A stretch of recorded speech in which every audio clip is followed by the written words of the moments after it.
See what happens. So the webinar is now live. We have 15, 18 and rising members, participants. So let me get it underway and thank everybody for joining us, all the attendees plus our panelists. This is the United Europe panel discussion on Brexit and the real life impact on business. I'll hand you over now to our moderator for tonight, who is Tony Connelly from RT. Tony, over to you. Thank you very much, James, and great pleasure to be hosting and moderating this panel. It couldn't come at a better time. Obviously, it's a very fast-moving situation with the Brexit negotiations now on the threshold of either a last-minute victory or result or agreement, or a last-minute failure, and then we have a no-deal situation. So a huge amount is hinging on the next couple of days. We have had an announcement just in the past 30 minutes that Boris Johnson will travel to Brussels tomorrow night to have dinner with Ursula von der Leyen, the Commission President, and then they will attempt to, I suppose, do some political furniture shifting. We're told it's not proper negotiations per se, but just to try and lift some of the big political impasses out of the way so that the two negotiators, David Frost and Michel Barnier, can get back to work in the negotiations. But that in itself raises more questions. If it's not going to be concluded by Ursula von der Leyen and Boris Johnson at the dinner, then how much longer can things go on? And of course, we have a meeting of the European Council on Thursday. EU leaders will be coming to Brussels, and I think all sides have said that they don't want to have any mixing of Boris Johnson coming to Brussels and the European Council meeting. I think partly that's because the EU will be somewhat sensitive to any notion that the UK might try to have any bilateral reach outs to the likes of Emmanuel Macron and Angela Merkel to try and potentially split the unity of the EU, which has been quite an important factor. So we all know the key issues that have held up the trade negotiations, fisheries, the level playing field, governance. The last two issues are kind of linked, and certainly I'm looking forward to getting into some of these issues with our panel of guests this evening. And then we can get deeper into the issues depending on the questions that come in. So I'm delighted to introduce the panel. So this evening we have Florence Kaminska, who was born and grew up in France, but she's had 15 years of human resources experience with high-profile international companies. She's been based in the UK, France, and Italy. She graduated from the Tours and Orléans universities in 1986, and with a postgraduate diploma in personnel management from the University of the West of England in Bristol. Now, she started off as a personnel officer at Bran Limited, but more recently she was the HR director for Hewlett Packard Italy, where she was responsible for all HR-related processes regarding 2,700 people who worked there. I'm also delighted to introduce Christine Anne Chévry, who is currently Senior Manager Digital with Airbus Helicopters. She's worked in 4 countries, Brazil, Germany, Australia, and France. And in 2016, she was appointed board member by the supervisory board of the Group Berthaud. As a volunteer experience, she is the French Foreign Trade Advisor. She's the president of the Training Commission, and she's committed to the French Navy as commander of the French Naval Volunteer Reserve within the Centre d'études stratégiques de la Marine. And she's a former ambassador for Airbus Helicopters of Balance for Business. We also have Stuart Harbison. Delighted to welcome Stuart, who served as a senior Hong Kong government trade policy official and negotiator in the 1980s and 1990s, as a representative also to the World Trade Organization from 1994 to 2002. So look forward to hearing Stuart's views on what a hard Brexit, a no-deal Brexit, WTO Brexit might mean from the 1st of January, if that's what happened. He was Chief of Staff to the WTO Director General Supakai Panichpakdi, I've probably mangled that particular name, and then a special advisor to his successor, Pascal Lamy. And finally, delighted as always to introduce Neale Richmond, who's a TD for Dublin Rathdown. To non-Irish people, that's an MP. He was elected in the 2020 general election. He's a very frequent commentator on Brexit on the British media, does a superb job of articulating certainly the Irish and EU position on Brexit. He was previously elected to the Irish Senate on the Labour panel, where he was Fine Gael spokesperson on European affairs. And prior to this, he served for 7 years on the Dún Laoghaire Rathdown County Council in Dublin. So a very diverse and highly qualified panel of guests. I'm delighted to introduce them, and we can get the conversation going now. Let's go to Flo Kaminska first of all. Flo will give her own perspectives on what Brexit means for business and for the future of Europe, and how she sees the current tensions within the negotiations and what that might mean for her particular field. Thank you, Florence. Thank you.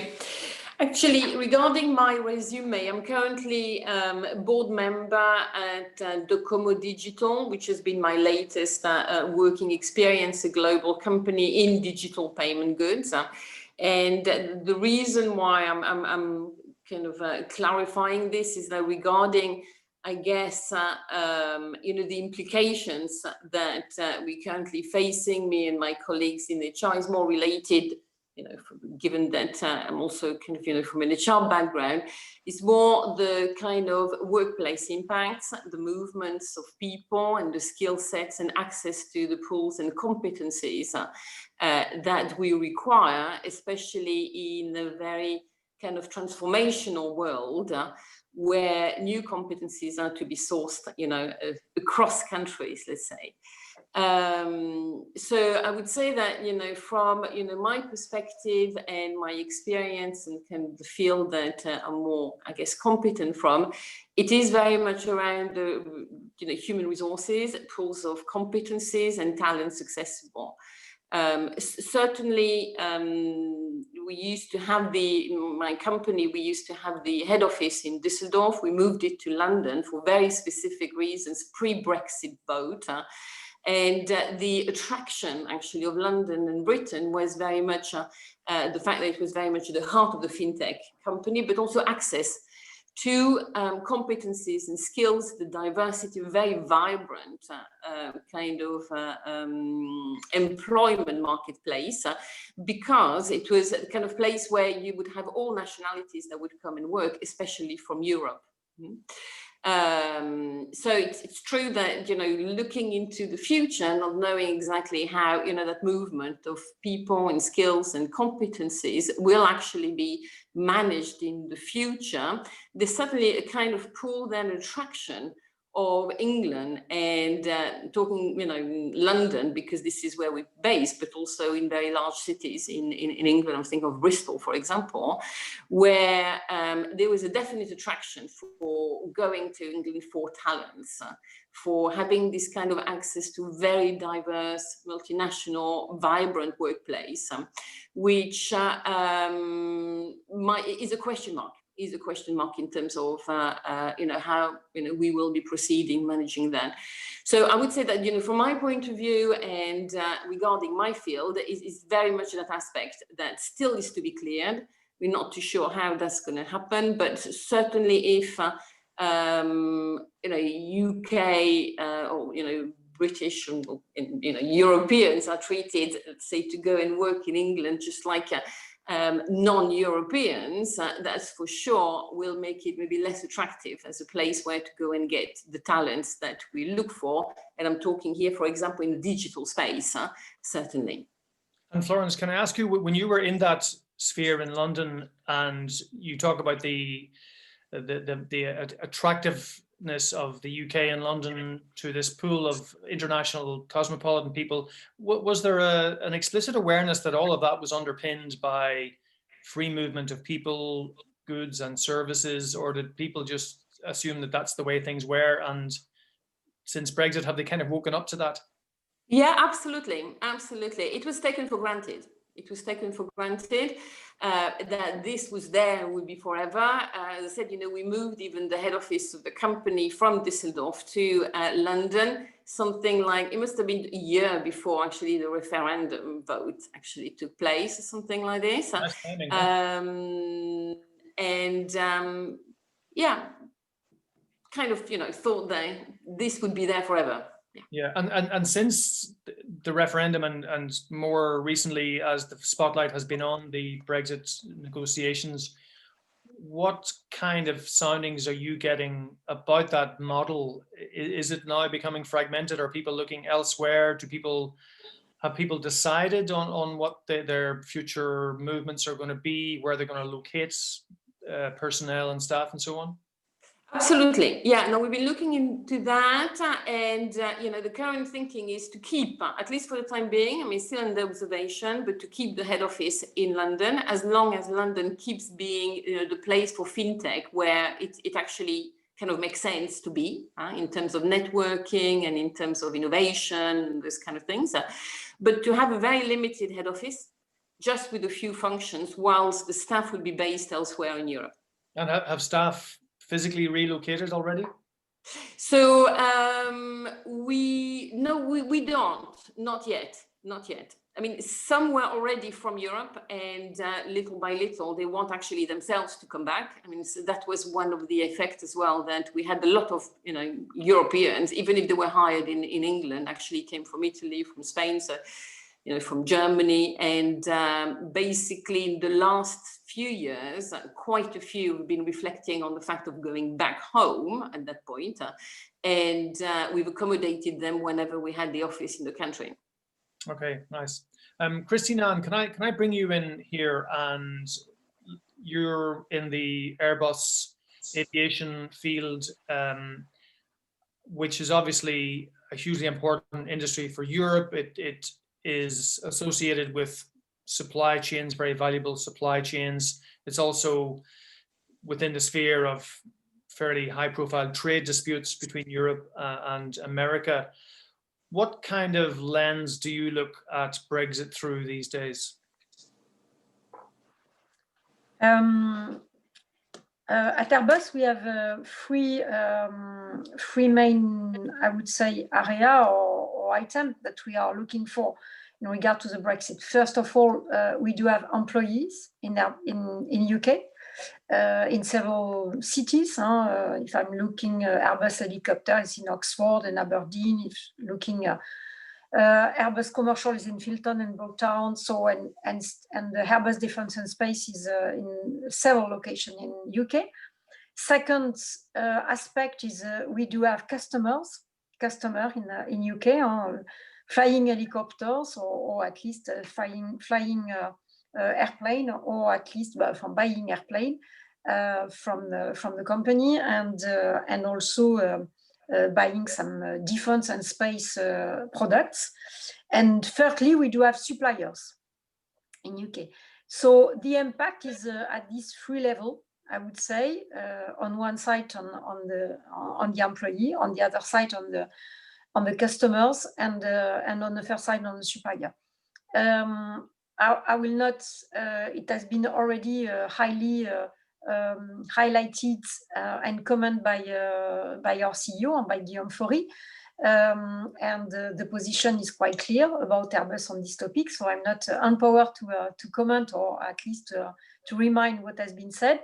But for sure, the impact is could be huge, mainly on the business, on the global supply chain, as you mentioned, and also on the future of the industrial strategy, which has been built in Airbus on 4 countries, on France, Germany, Spain, and UK. So that could be, I would say, the big challenge in front of us. So there are different scenarios which have been identified and defined, and according to, I would say, what will happen in the final negotiations and the final content of the Brexit, the different scenario will appear. Voilà. Okay. What is important is I mentioned that there are 3 aspects, not only employees, but also customers and suppliers.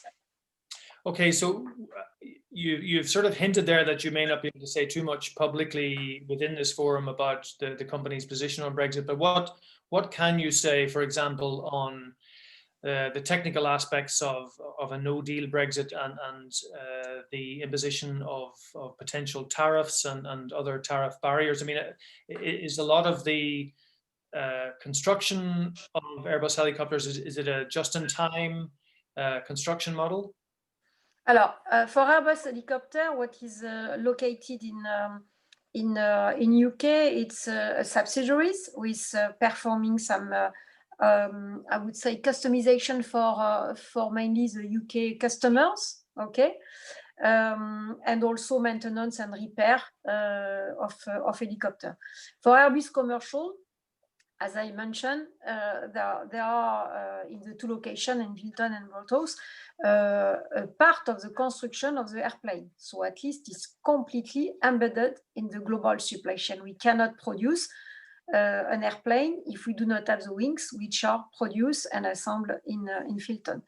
So the pragmatic, I would say, what could happen, as far as in our global supply chain, we do have some, I would say, some break if there is some whatever leak time impacting either the delivery of a spare part for a customer for an helicopter who might be on ground, either the delivery of a part of aircraft which are coming to the assembly line in France or in Germany, that will jeopardize for sure the business. So as practical as simple, if the leak time with the new Brexit rule will not be accurate according to our business model, we will be obliged to take some measure and some other solution, either in the industrial strategy, either, as you said, simply to support our customer who are located in UK, and we need in 24 hours parts to fly with helicopters. So if there is a deal in the coming days, do you have a sense of what that will mean in terms of things like rules of origin, cumulation, and would there be a huge difference between a deal and no deal for Airbus? I think there will be a difference. There will be a difference. I don't know exactly what would be the I would say the leverage of the difference, but for sure, if we do not have, if there is no deal, the difference might be significant. Yeah, I'm sure there will be a difference. Yeah. Okay, that's very interesting. We'll probably come back to some of those issues a bit later, but I'd like to bring in Stuart Harbison now, who will be the expert in the panel on World Trade Organization terms and tariffs and non-tariff barriers and so on.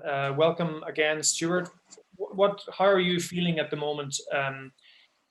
Certainly as someone who worked for the World Trade Organization, and those three initials are invoked in every second tweet that I see at the moment. It has become part of common parlance across Europe and certainly on social media. So how do you see things at the moment from your vantage point?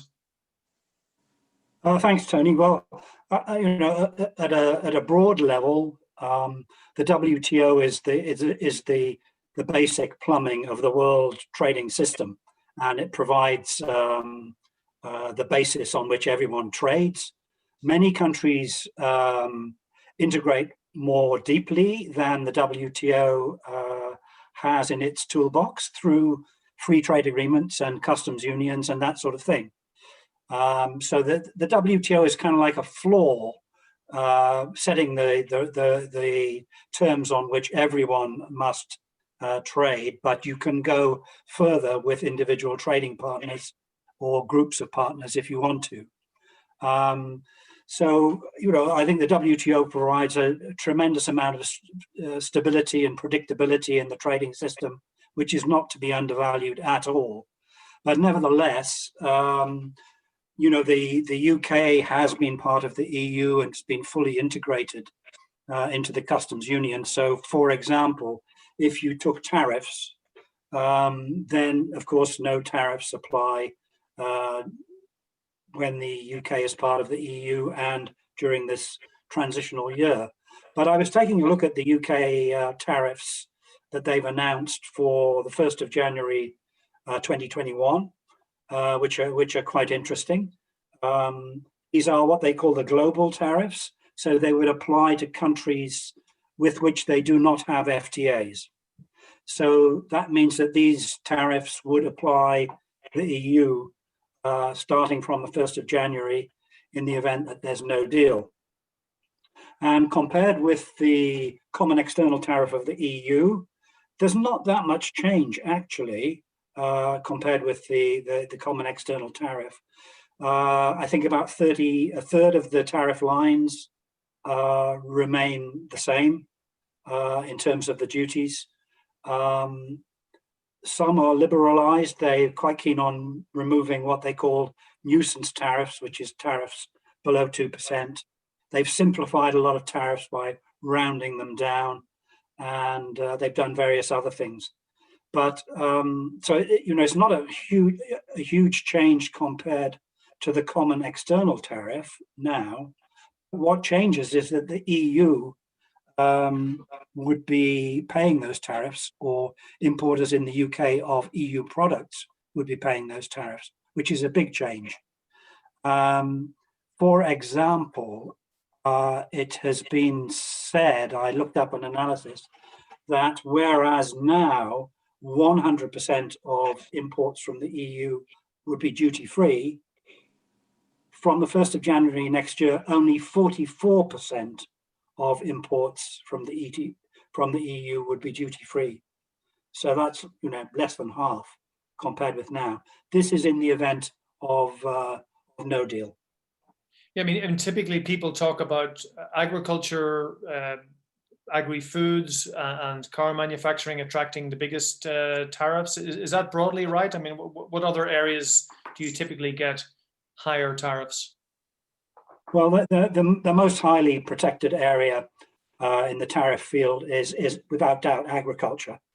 It's a very sensitive area, although it doesn't generally account for a huge percentage of a country's GDP, but politically it's very, very sensitive. And it's hugely complex if there's no deal, because the EU operates what it calls tariff rate quotas for many products like beef, lamb, butter, and other things. And these are essentially quantitative restrictions. So you're allowed to import up to a certain amount, tariff-free or with a very low tariff. And then after that, the tariff becomes prohibitive. So basically, it acts like a quantitative restriction. So if there's no deal between the UK and the EU, then the UK will have to have a tariff rate quota in the EU. The EU will have to give it a tariff rate quota. And that's hugely complex because there's loads of other countries out there who will be looking at this and saying, you know, what about me? Countries like, you know, the agricultural exporting countries like the United States, Australia, Brazil, New Zealand will be looking at this and trying to make sure that the EU doesn't give the UK any preferential treatment. So in other words, the UK, any tariff quotas or tariff rate quotas that the EU grants to the UK, the EU would have to keep one eye on their existing trade partners so that they're not upset. Absolutely, yeah. Yeah, and you're supposed to kind of calculate the tariff rate quota on a sort of representative period, but there's no representative period for the UK because it's been actually part of the EU. So there's no kind of track record as a third country. Is it possible to just follow that idea through to say in a given sector, say lamb or whatever? I don't know if that's a good example. It's often quoted. Can you give a real world example of where this might hit? Well, I think beef would be a big example, and lamb to a certain extent as well. Yeah, because and it would cut both ways, and this is important for Ireland, of course, because how will the UK treat beef imports from Ireland? Maybe the UK will have a tariff rate quota. I don't know. That is in their WTO schedule. They've got tariff rate quotas for beef in their WTO schedule. But we don't know. They've not really given much indication of how they're going to play it next year. Obviously, their concern would be to make sure there's plenty of food coming into the UK. So to that extent, it should be okay. But then, again, the Americans, the Australians, the New Zealanders will be keeping a very close eye on this and making sure that the UK is not favouring the EU. Right. So the risk to Irish beef exports to the UK would be twofold. One would be on the quota, and the other would be on the actual size of the tariffs, because I guess depending on the cut of meat, the tariffs can be really quite prohibitive. That's absolutely right. I mean, there's quite a variation, but in some cases it's very, very high. But if there's no deal between the UK and the EU, then the WTO principle of non-discrimination kicks in. So that means all of third countries have to be treated the same. You can't do a kind of sweetheart deal with any other trading partner unless you have a free trade agreement. And if there was no free trade agreement, then the UK would have to treat the EU in the similar way as it treats the United States or Australia. Yeah, let me just put you on the spot then before I move on to speak to Neale. Boris Johnson saying that the UK would prosper mightily under WTO terms. It doesn't sound like they will, according to your analysis. Absolutely not. No, I mean, I think the UK government has dropped this term, WTO terms. They prefer to talk about Australia terms. They say, well, Australia trades with the EU on WTO terms, and they seem to do okay. But I mean, it's a complete fallacy, because Australia's biggest trading partner by far is China. I mean, they might be paying a bit of a price for that right now, but the fact is that you trade more with countries that are closer to you. Yeah, that's the gravity principle, I guess. Exactly. It's a well-known principle of economics. Yeah. So, and is there any country in the world which only trades on WTO? People talk, I think, about Mauritania. I don't know if that's accurate. Could be right. I haven't checked on that recently, but no, I think almost every country has got at least one free trade agreement these days. Yeah. And some have many, they're covering most of the world. Yeah. Okay. Thanks very much for that, Stuart. That's absolutely fascinating to get that sort of granular insights. Neale, Richmond, are you filled with terror at what Stuart has been describing there? Was my face that obvious? As I noted fervently some of the statistics, I might have to update some of my most Brexity of speaking points, but Stuart, thanks very much. And I'm delighted to join an event, Tony, also where I don't have to watch your tweets assiduously in case something changes. This is the only way to get me off Twitter, was to get me to moderate a Zoom call. You and I both, I'm afraid. Yes, indeed. So, I mean, so some of those observations there, Neale, are pretty heart-stopping. And, if we believe the signals coming out of Brussels and London, a no-deal situation is by no means far-fetched at this stage. I mean, what would your biggest concern be in the next few days? Well, I think we're listening to every movement in this really attentively, because we're down to the very last hours of any potential negotiation or resolution. And I think a no deal is probably likelier now than at any point in these talks or in this sorry process. And I suppose the real concern is, I think what a lot of people have forgotten, that there is still scope for a deal. I know the gaps are still large in the three outstanding issues, but even if we do secure a deal, what was promised prior to the referendum and what was talked about has really been whittled down to the very narrowest of deals. But even at this very narrow juncture, it's still so important to both sides. And certainly when I reflect on some of the commentary from some European colleagues, for sure, but particularly we consume probably proportionally a lot more British media in Ireland than other member states, be it on television or the newspapers coming in. And when you see some of the comments and when you see some of the references as Stuart mentioned to it's okay, we're going to prosper mightily, we'll be on Australian terms or whatever it is. But then when you stack up those sort of statistics, in Ireland, we are a country that has a very heavy reliance on our agri-food industry. Our agri-food industry is overly reliant in particular sectors on Great Britain, be it beef, be it our dairy products. And again, when you rightly pointed out the cuts of beef, Tony, so we, from Ireland, through EU agreements and everything else, we exported 96 million euros worth of beef to China this year, but that was absolutely the most premium of cuts. Our exports to the United States were, again, the fillet steaks that you're going to pay $100 for in a restaurant in New York. It's not necessarily the authorized offcuts that are going to go into dog food, or the higher standards that are going to essentially be what are the McDonald's hamburgers that are consumed in Great Britain. So there's a huge pressure on all of us in the Union, but particularly Ireland and countries like Ireland who are more heavily exposed, the Benelux countries, certain Nordic countries, sectorally certain countries in France, to look at that diversification.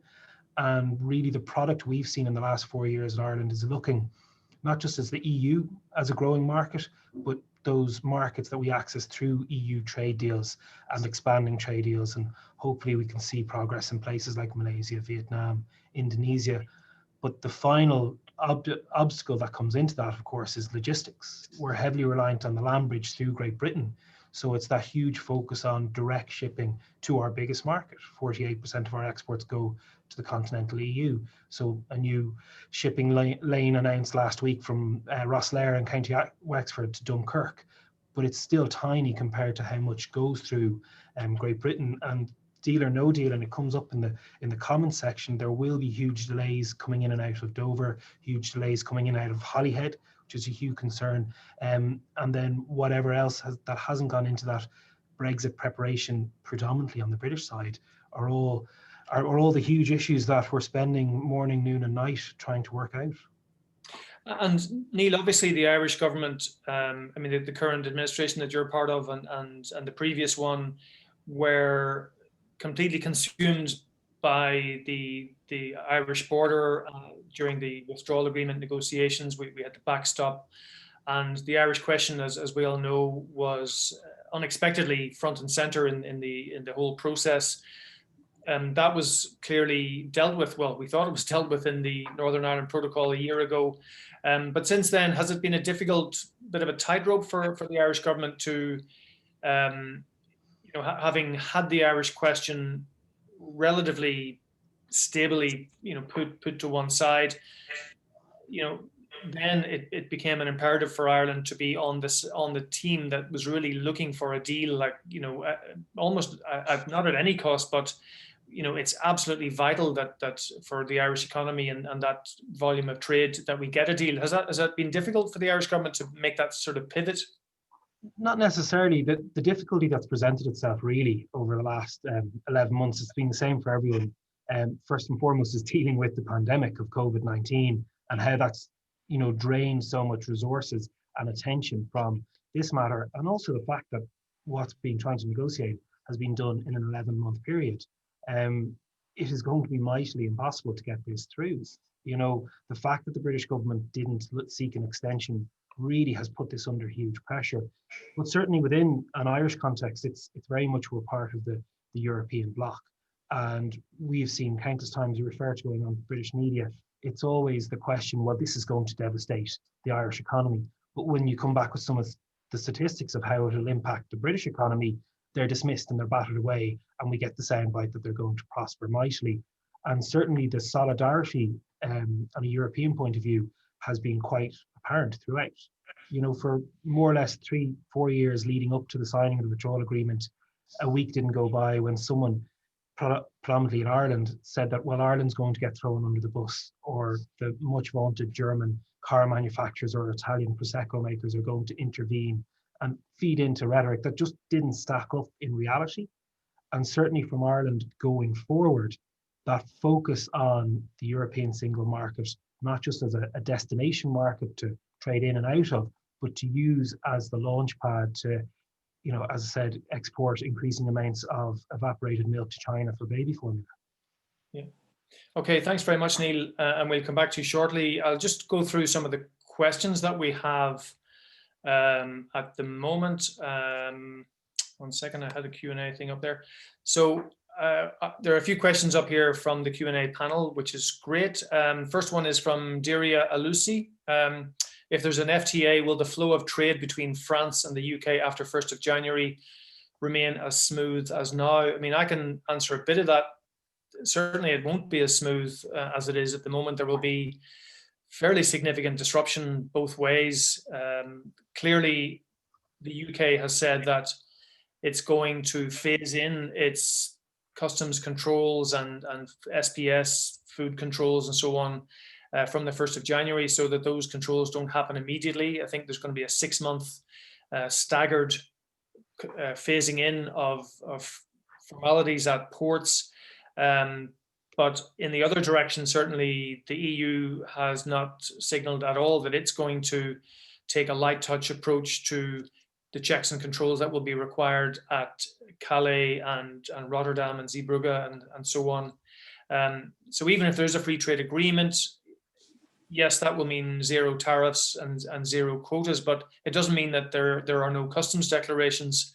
And certainly when it comes to food imports to the EU, there's a whole range of checks and controls that have to happen, whether it's for live animals or whether it is for products of animal origin, germinal products. There's a whole range. I'm sure Stuart could enlighten us in those. Stuart, just on that question, I mean, how would you characterize the differential in the smoothness of trade flows if there is a deal from the 1st of January? Thank you. Thanks, Tony. Well, you know, even if there is a deal, there's going to be a lot more bureaucracy and checks, as you've just said. You know, there's going to be customs declarations. There's going to be checks on technical conformity, veterinary checks, as you mentioned, and people will have to probably find some way of certifying the origin of the goods, because an FTA, a free trade agreement, comes along with a set of rules of origin to prevent you just shipping somebody else's goods onto your trading partner. So although a lot of this can be streamlined to a certain extent, given time, digitized, etc., trusted trader schemes, this can happen over time. But there's no doubt this is going to have an impact in terms of time and cost. Right. We have a question, or I think maybe an observation from Elmar Brock. I'm not sure if it is the Elmar Brock. If it is, you're very welcome. 44% of UK export goes to the EU, but only 7% the other way around. But tariffs will not play an important role under the WTO. The main problem will be the non-tariff standards. That's the point you've been making there, Stuart, that tariffs are one thing, but there are still major causes for disruption, even if there is an agreement. Absolutely, yes. And it's quite right to say that non-tariff areas and standards will play a huge role. But I don't think you can completely underplay the tariff angle either, because it depends on the product. Yeah. You know, for cars, it's 10%. For clothing, it's about 12% normally. So these are significant amounts, and for agriculture, even higher. So, you know, it varies a lot from industry to industry. Right. I have another question then from Vlado. I think if this Brexit agreement can't be reached, who will suffer more? The UK, probably, he says, he or she. Could you give us some examples of the most critical issues and businesses? Florence, I don't know if I can bring you in there. I don't know how strictly pertinent this is to your sphere, but I mean, when you think about Brexit, who would you say, according to your experience, will suffer the most, the UK or Europe? Let's say my gut feel and my initial feeling would be the UK. The UK, because you isolate yourself, I think. So at least in the short term, then I don't know how long the short term is going to last, but when you move from one way of operating to another one, and if you're on your own as part of that change, it's going to take time to actually reset the picture for you, reset the whole environment within which you work, and make all these new trade partners and settle that in. And that's going to take time. And during that time, I believe that the UK is going to be the one that's going to be the most impacted. EU will be impacted. Having said this, they're still going to have the kind of mass that they can work with, and they've got their system in place. I think they're going to have to take a hard look at, what happened there that led to Brexit, and the fact that I believe the EU needs to change as well to really revisit the way they work and what they're there for, and their vision and the European project and the way that they function, because in a way I wouldn't say they're responsible for what happened, but for sure there is some kind of responsibility here that they need to look into, and things are just not just as right as they should be, really. So I think that both will be hit somehow. UK certainly more in the short term until they sort it out, let's say, and it's going to take some time, I think. And the EU will be more, I think, more in terms of how they kind of work on what Europe and the European community should be like, and how they're going to be functioning moving forward. Okay, thank you very much. And just a follow-up question. I mean, in a sense, we're dealing with Brexit in the abstract for the past 4 years, because nothing has changed. We're in a transition. Okay, there might be some fluctuations in currencies, and some people may have moved, as you mentioned. But do you think, especially if there's a no-deal Brexit from the 1st of January, and people's lives are really affected in real-world terms, I mean, are you concerned that sort of people-to-people level, we could be in for a sort of an unpleasant decade of animosity and acrimony between British people and Europeans? Well, from my experience, I don't really see that. I mean, I've seen more animosity actually between Remainers and Brexiters in the UK, actually, than with, even talk to Brexiters who love, France and, other countries in Europe, and, so I don't think it's anything personal there. I actually think that the Brexit vote was something different than Europe, actually, personally, but that's only my personal opinion on this one. So I don't see any animosity towards the Europeans, or Europeans towards English people. I don't see that at all. Yeah. Okay. Thank you. What I think is a shame, personally, is that England was very much on the map of many students. Once they qualified, once they had the degree, England was I would say the place where you would go at some point, you would spend some time, and I think this is where it's a real shame for the young Europeans. And it's a real shame for the UK, because, as I mentioned, in our case, we're digital kind of, company, so we don't have, issues like the ones that, Stuart has been talking about, talking digital goods, and they're circulating anyway, so it's not an issue for us. But, at some point, I remember our UK office was a bit of a joke, because I think only 10% maybe were actually British, and all the others were foreigners hired in England. But there was such a pool of youngsters working in England, very mobile as a kind of workforce. And I think this will miss it. And I think the UK will miss it as well. Yeah. Okay. Thank you very much. Christina, can I bring you in there? From your experience, I mean, you work for a huge multinational company, and you've talked about the company's links with the UK. How do you see Brexit, either deal or no deal, shaping Europe and the corporate sector in years to come, given the huge disruption that we might be experiencing? Okay, so for my personal experience, I would say if there will be a deal, I think we can find solutions to work with, like we work with another country, and I think that could be adaptable. If there is no deal, I would say it will be really disruptive. What has been done by Airbus in UK, it's a lot of investment in terms of education, in terms of research, And there are almost more than 40,000 people from Airbus in UK. And it has been already said by our CEO, I think there will be no deal. There will be some disruptive measure in regard to our industry. That's for sure. Yeah, I mean, the French government is often portrayed in the British media as being at the last minute the toughest character in this drama. I heard the expression the other day, "good cop, French cop." What do you think of that as a French businesswoman? I mean, do you have a sense of the French role that's being played here? Does France feel it has to, raise itself up to defend the European interest in the face of Brexit?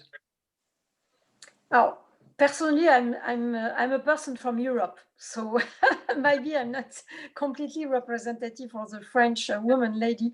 I think it's a pity, because since years we know perfectly in France that we cannot handle a huge program in complex industry and things like that.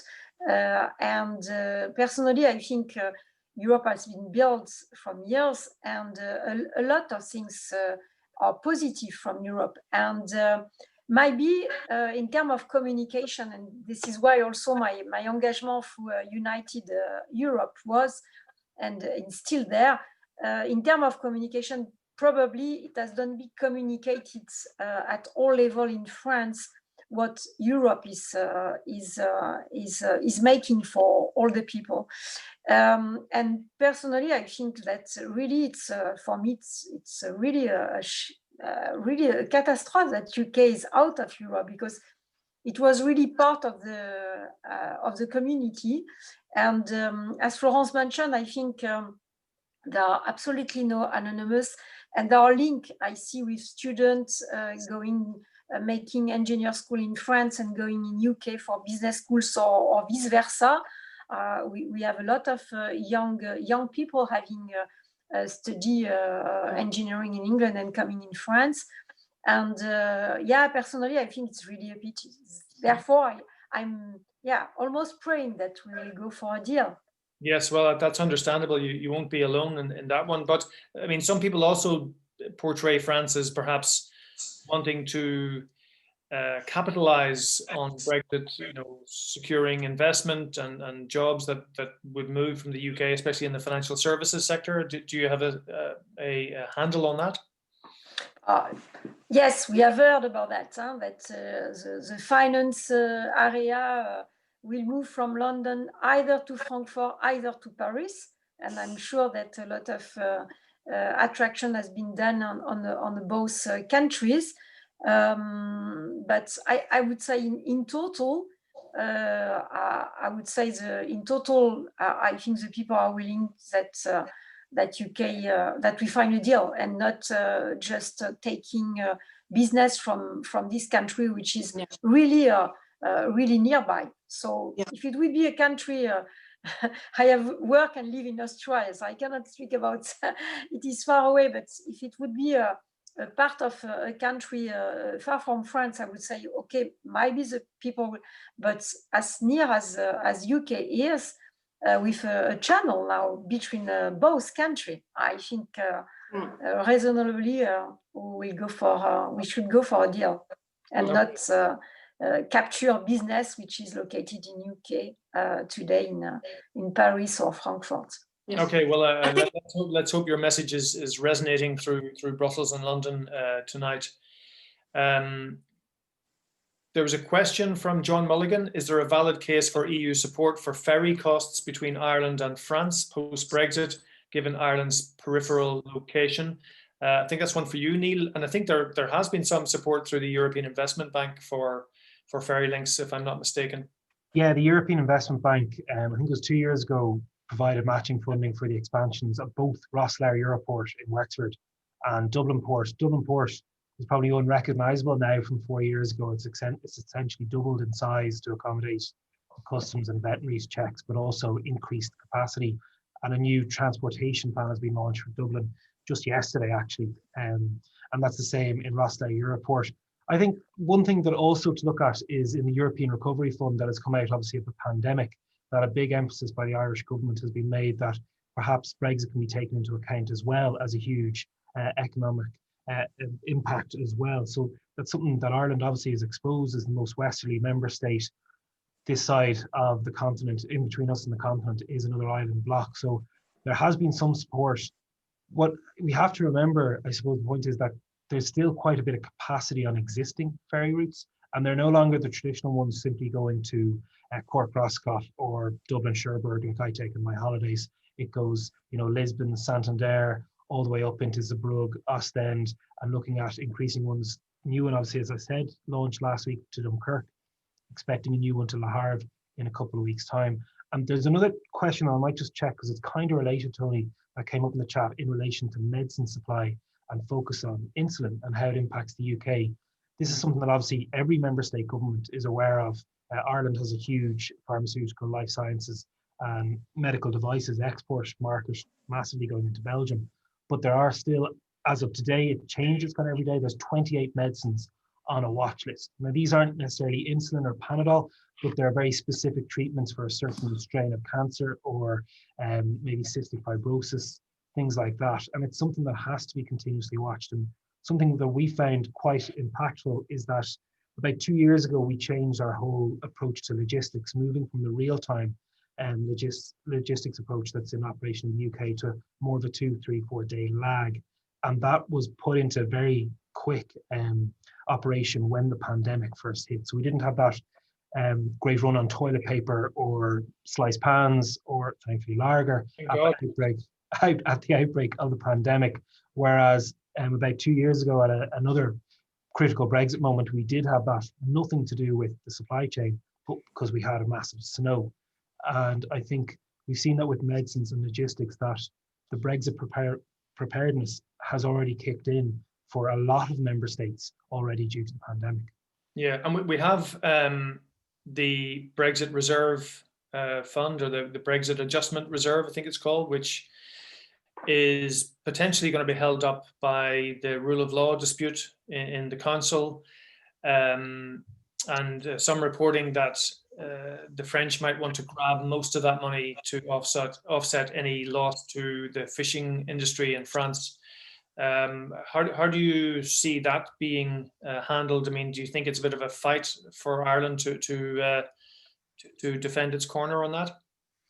Yeah, and Ireland has always sought to defend its corner within the EU, and it's not just about individual member states, it's building those alliances.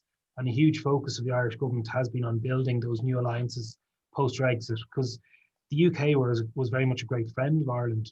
I hate to say it, but they were kind of our big brother within the EU. We joined together in 1973, and a lot of key issues in relation to taxation, we would have sung off the same hymn sheet. But that's why the focus has been, be it through the new Hanseatic League or partnering up with some of the Baltic states or the Central Eastern Europeans when it comes to financial services.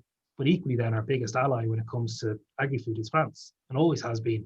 And that's why we're going to, again, have to continue that, both through the Brexit Adjustment Fund, but also through opportunities within the European Investment Bank, within the COVID Recovery Fund. And our last two budgets here in Ireland were being based on the notion that we'd have a no-deal Brexit. And within Ireland, we have a €3.4 billion COVID/Brexit emergency fund, should it be needed. Yeah, no vaccine for Brexit though, unfortunately. No. A question from Eric Hutter. This is the question of the night. When do you think the UK will ask for re-entry to the EU? 2022 or 2023? I don't know who would like to pick that one up. Stuart, do you think when the UK confronts the blizzard of tariffs and non-tariff barriers that a WTO Brexit will bring about, they will suddenly wonder, should they get back in from the cold into the cozy lounge of the European Union?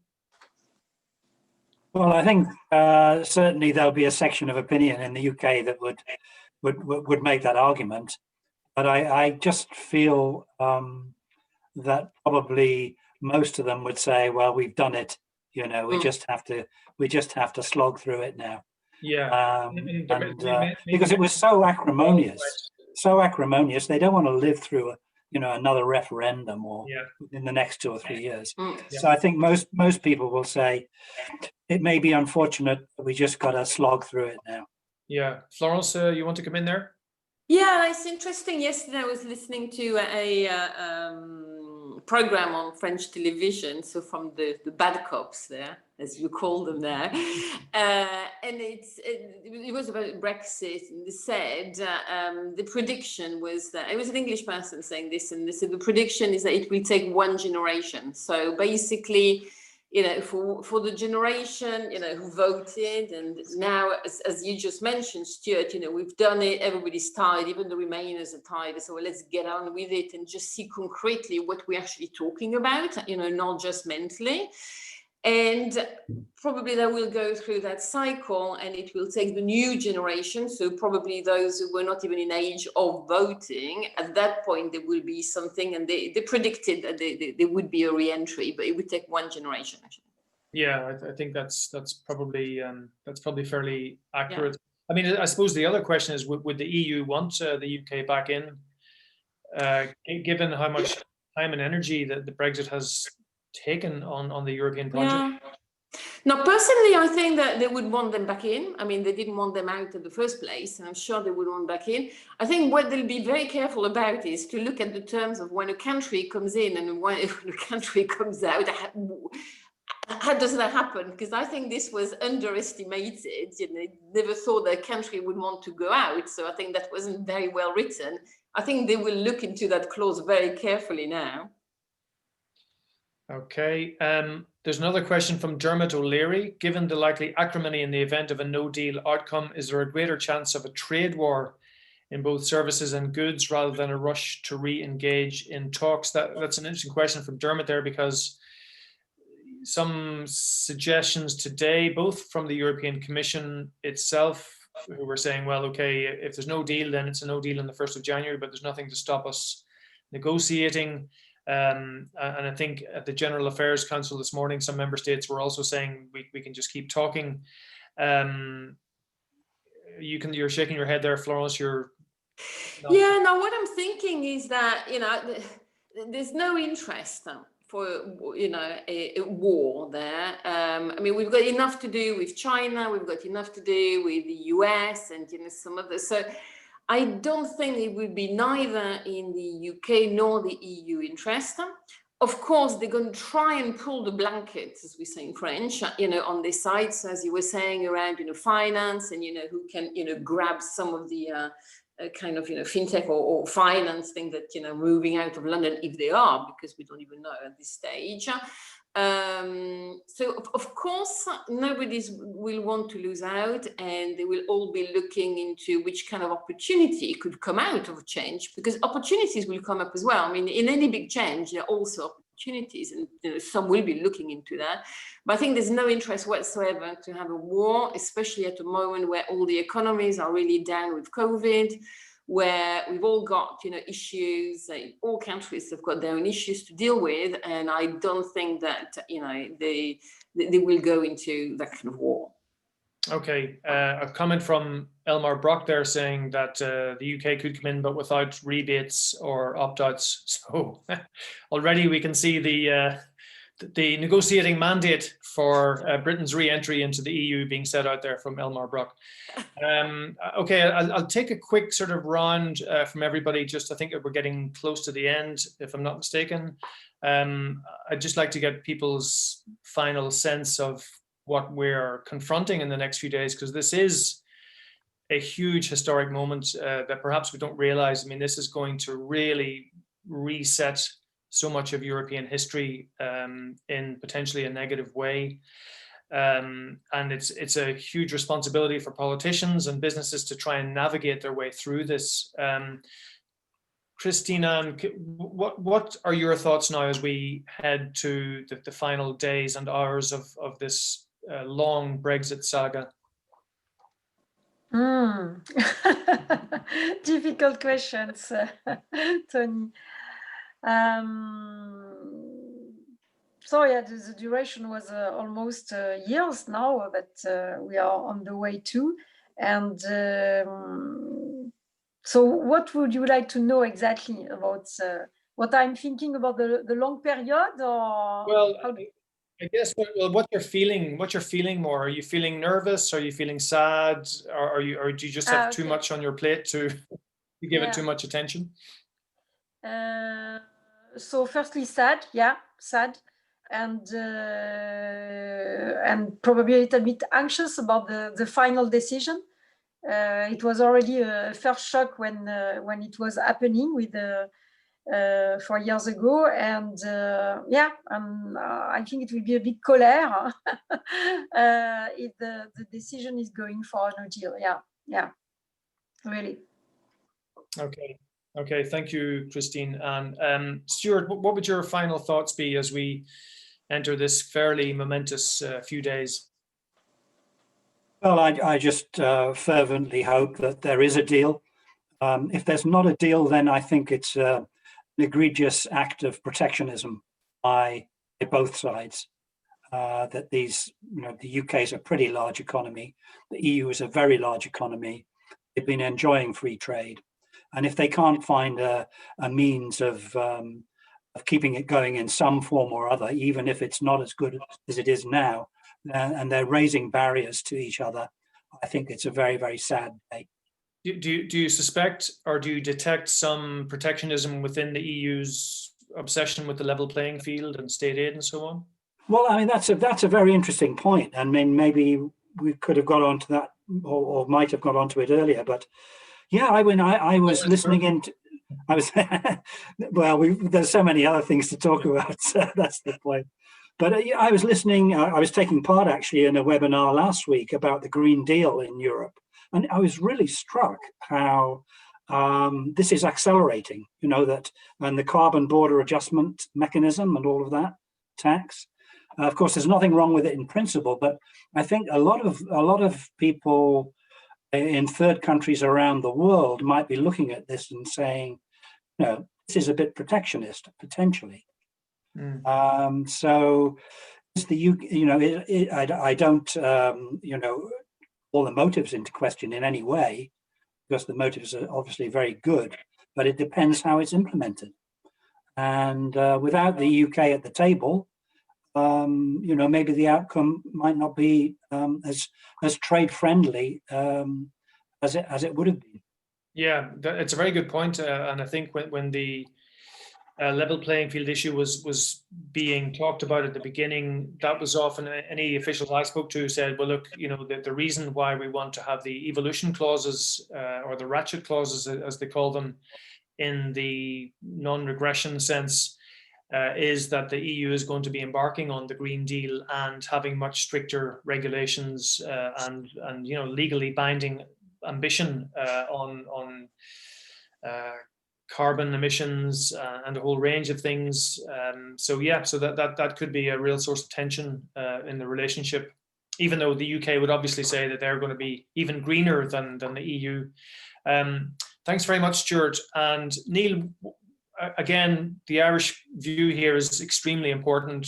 We've been unexpectedly at the centre of attention. I think the Irish like to be at the centre of attention, but not in this context. You've been following this issue so closely for the past 4.5 years, and now we are reaching that, the final 15 minutes in the movie.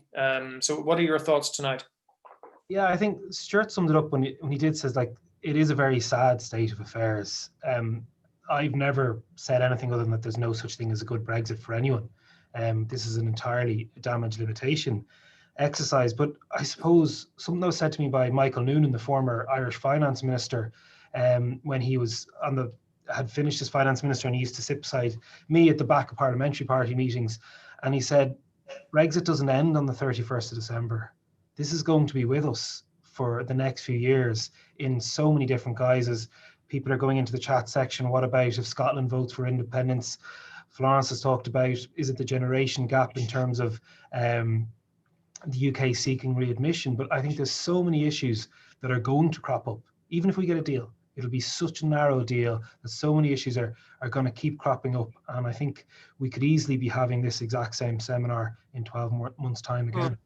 Yeah, Brexit will always be with us. Yeah. Thanks very much, Neale. Florence, would you like to just give us your final thoughts as we? Sure. Well, for me, it's just a big waste. I think that it's a big waste in general. So there is sadness. There's a bit of anger towards the politicians that made it happen, to be honest, and those who are managed and the steps afterwards. I think they were accountable to the people, and I think they did not raise to the level where they should have been. And I find that actually quite despicable, to a certain extent. I think they were not really at the level that the citizens deserved, definitely.